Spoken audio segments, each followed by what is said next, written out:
The school friend group. I would define the school friend group as a diverse range of individuals and personalities all collected in one ecosystem in a school habitat. There are many types of people in a school friend group really. Some are cool, some are funny, some are just unfortunate, and some of them just make you question why you're associated with them in the first place. Anyways, here we will be mentioning the different types of friends in every group at school. Every friend group at school has the short friend. You see, this person is the shortest in a group. My man has reached his height capacity prematurely, stopping at 4'11". You're finished. You're finished. You're finished. You're finished. Oh my days, part of me feels kinda bad for him. Okay, this dude has to jump high like LeBron just to high five his friends. When the group decides to go on a concert, his taller counterparts has to carry him just to see the view of the performer. People in the concert might look at his friend that's carrying him, if that's his father. They're probably thinking that shorty looks way too grown to be his son. When the group are in the school bathroom, his friends see themselves in the mirror. However, he unfortunately doesn't see himself. He sees his forehead. Okay, when the friend group decides to take a group photo, everyone crouches but he doesn't need to. When he tries to shoot his shot with his school crush, he gets rejected due to him not meeting the height requirement. She says, "You're not my type," but in reality, you're not her height. And when that happens, he gets absolutely violated by his bros. It really sucks because it's not like he can control his height, can he? But despite his height, he definitely makes up for his lack of height by being a fun and quirky person. Okay, shorties are one of the most entertaining people out of the whole friend group, if I'm being honest. So their lack of centimeters doesn't really matter, does it? But the person who's absolutely abundant in catching strays is the victim. I call this person the victim because he is the one getting exclusively violated by everyone in the friend group. Like nobody holds back with this man. I don't even know why.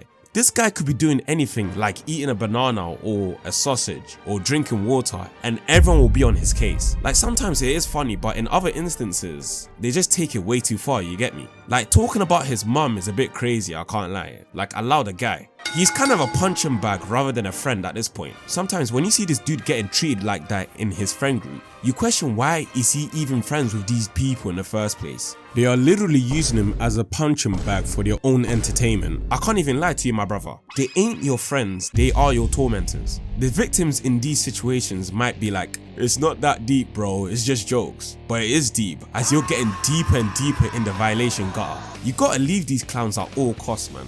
Speaking of clowns, we have to talk about the comedian in the school friend group. You see why I did that, as clowns are synonymous with comedians? Do you get? No? Well, unlike me, this person is undoubtedly the funniest in the group.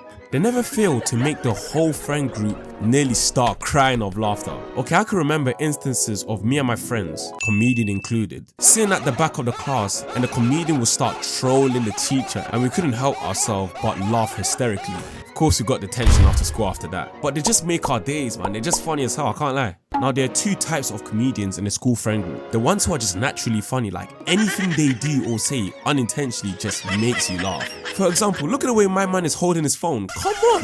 Did you get it? You might think that the dude who is unintentionally funny is the same as the victim in the friend group. But nah, it is different. The victim just gets flat out violated by everyone no matter what he does, like he's just getting picked on. But the unintentionally funny dude is respected in the friend group. They just say or do things that sometimes make the other friends laugh. The victim just gets picked on. They literally humiliate him verbally. But the naturally funny ones are just jokes. Big difference right there. Anyways, the other type of comedian in the friend group is the witty one.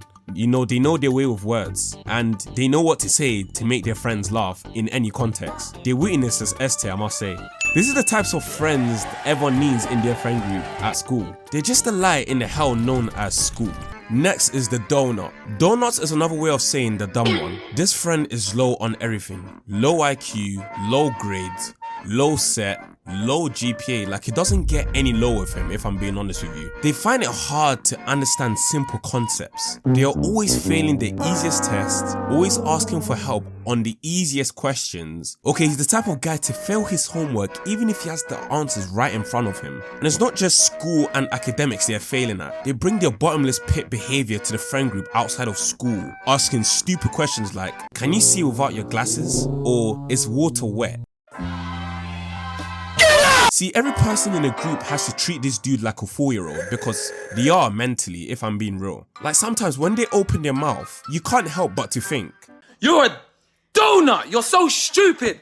You're so But at the end of the day, the donut will always be our boy, irrespective of their intelligence. He will still be my brother even if he says some foolishness. Now, opposite to the donut is the academically brilliant one in the friend group. These kids always came in clutch for the whole group. I can't even lie. If we needed help on anything with our homework or assignments, they would be the one helping us out. See, a person like me, yeah, like you see me, I will always try to sit next to the smart dude in our group because think about it, if I sit next to them, they can help me with anything I need help with, and sometimes if I feel cheeky, I will copy their answers they're writing on their book or on their computer in order for me to get a good grade. I'll be honest, it's not easy to cheat in tests, innit? But when it comes to classwork, I'm doing that. Look, don't blame me, is as Machiavelli wisely stated, the end justifies the means. But even if I'm doing that, they don't even mind at all. That's why he's the GOAT!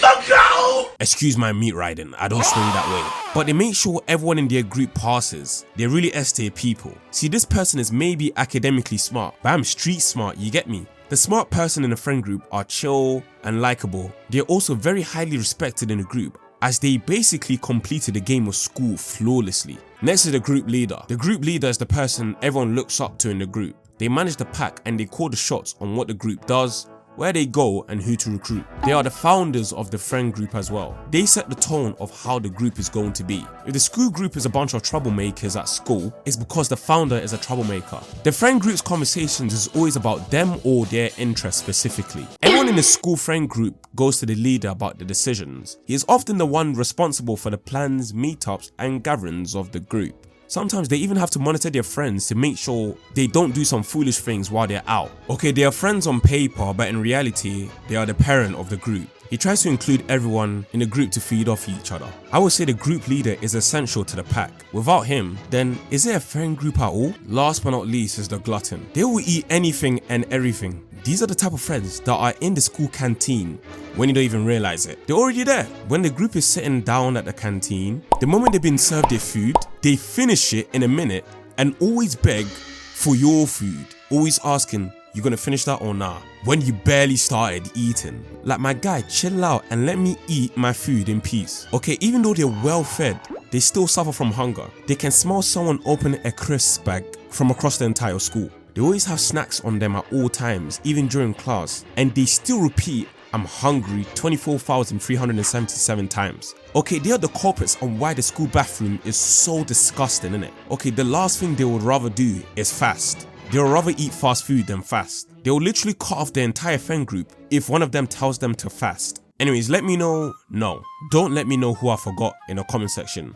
Because anything you say in the comment section, I already got that down in my bookmarks. So I'll 100% make a part 2 of this video and potentially a part 3, so stay tuned. And join the Patreon. Oh, and I also talk about the annoying friend groups in school in general, so go watch that on screen right now.